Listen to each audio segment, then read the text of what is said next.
इस्लाम भाई के सारी जिंदगी संदेल सदीमना नहीं बेली सट गए इन मुंह पर ने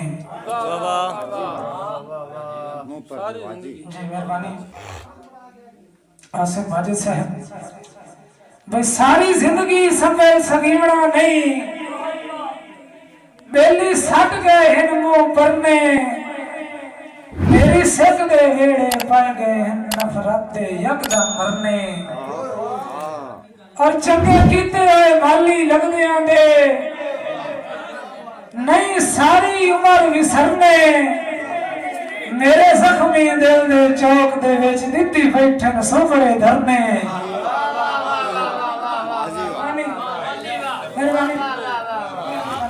मेहरबानी दोस्तों जनाब Rana Ghulam Mustafa Yasin patrolling police officer पेंसरा उन्होंने हुक्म ते दौड़ा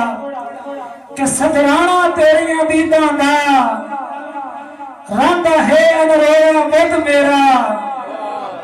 तेरे हिजर दी ढोल पंजारी विच सिक नरेड़ के जोया बुत मेरा तुसीं भाई मेहरबानी तेरे हिजर दी ढोल पंजारी विच सिक नरेड़ के जोया बुत मेरा और ए सोच के अज नो साईं बनया है मुकिया मोया बुत मेरा और कल याद में माली बहुआ सांझ दो फिर होया बुत मेरा मेहरबानी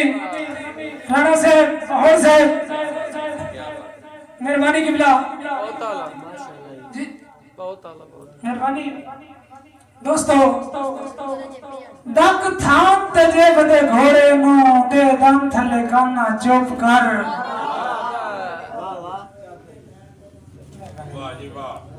राणा से घोड़ा थाम तड़क दे दम थले काना तेरी मैं मेरा ढोल जुबाना मेरा ना सुन के मुंह हट पांदा है तेरे ना दी मैं पहचाना और मेरा तोता मैनू पढ़ने पाए